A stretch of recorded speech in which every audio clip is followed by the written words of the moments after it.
Everybody, what's up? So, before I go into this, me wearing my Miskatonic University shirt is not a coincidence for what I'm about to talk about. I just threw it on. I decided to talk about this. I did finally get a copy of Necronomicon from 1993, and the first time I saw it was when I was in college. I had actually read Lovecraft before that, not everything. There was just only like the Cthulhu stuff you could find. So I was only able to get like three books. That was enough for me. So to be honest, before we go any further, I didn't know about what was it? The Rats in the Wall and Cold Air, I think, were the most closest racist things that I saw. I didn't see his other stuff, so I didn't know what he was like back when I read this stuff. And the movie skips over that. It is, there are three stories in it that one is kind of, let me go ahead and pick it up here. It's called The Cold, which is more based off of Cold Air than anything else. There's The Drowned, which is very, very loosely based off of The Rats in the Wall. The only two things is honestly, the only thing is the family name of this guy. Um, that's pretty much about it.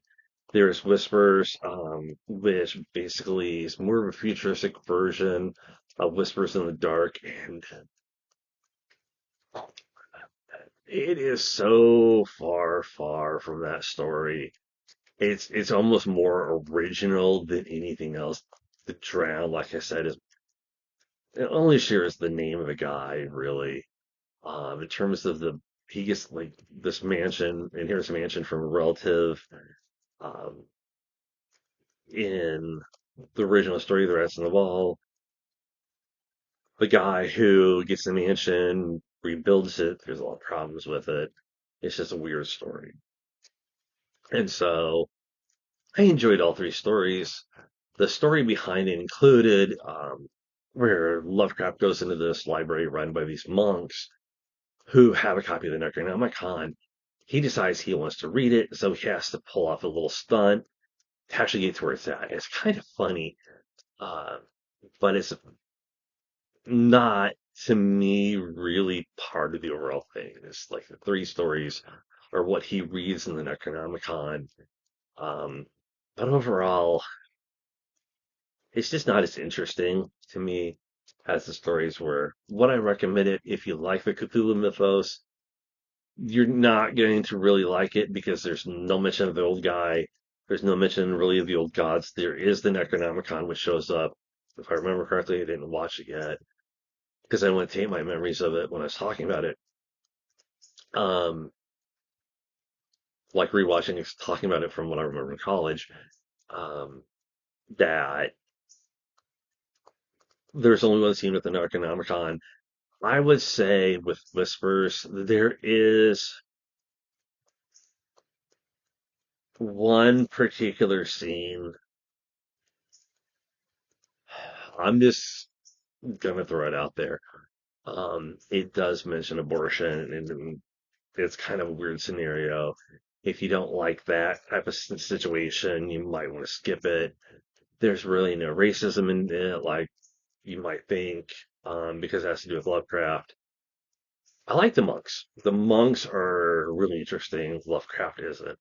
That's the only other part of it. Sorry for saying I'm alive, just trying to remember everything. It's been 24 years since I've seen this movie. I'm not joking.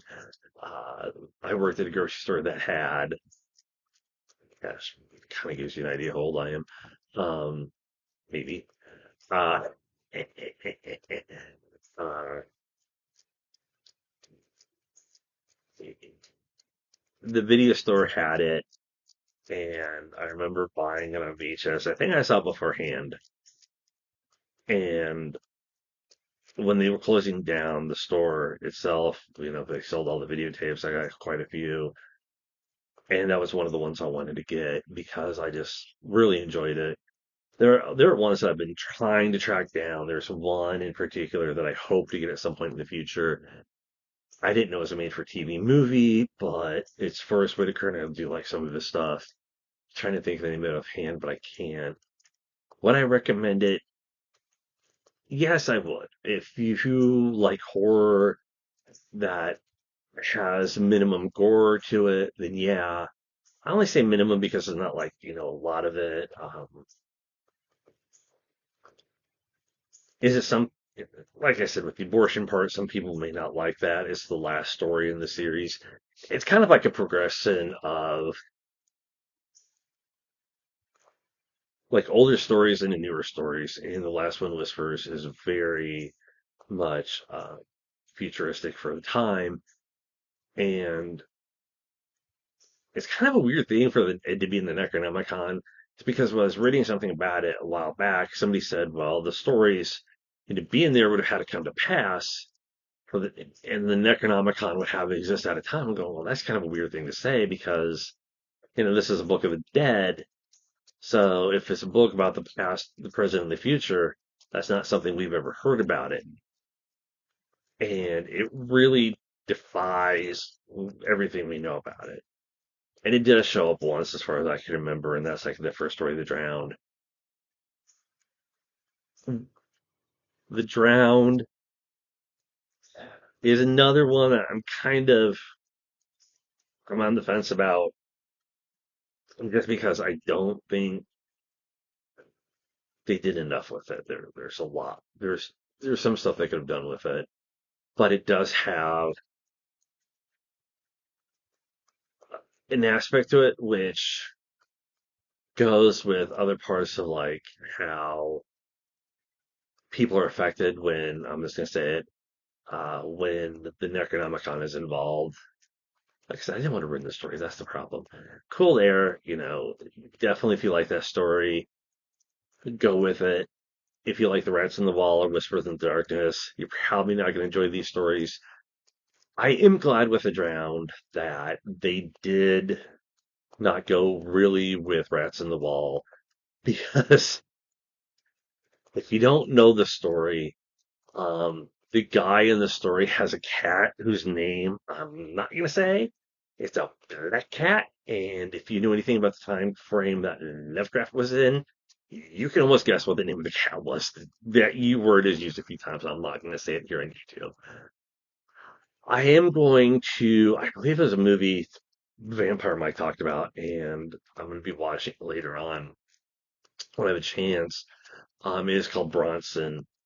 It is another one I've been wanting to watch and talk about because it's about a real life guy who has been in the English prison system, and it's just the guy's life is interesting.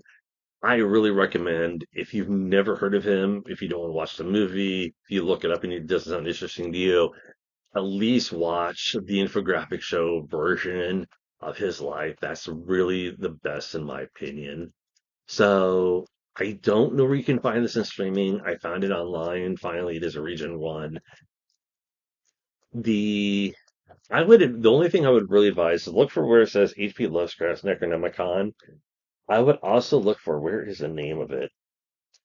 Look for the version with Jeffrey Combs. Um, I can't remember the store. It's like out on the East Coast here in the States.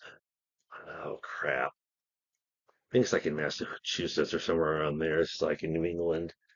Um, but it's definitely worth it if you can find it online. Like I said in an earlier video, I believe it's still on YouTube. Look it up there. Just be careful who you watch around. Like I said, but overall, it's a great watch if you're into Lovecraft. The only other thing that I would really say about it is don't go into it really expecting actual full Lovecraft, because you don't really get that sense of what there is some sense of cosmic horror, but it's not on the level you're probably used to. That's it for our video. I'll talk to y'all later. Take care.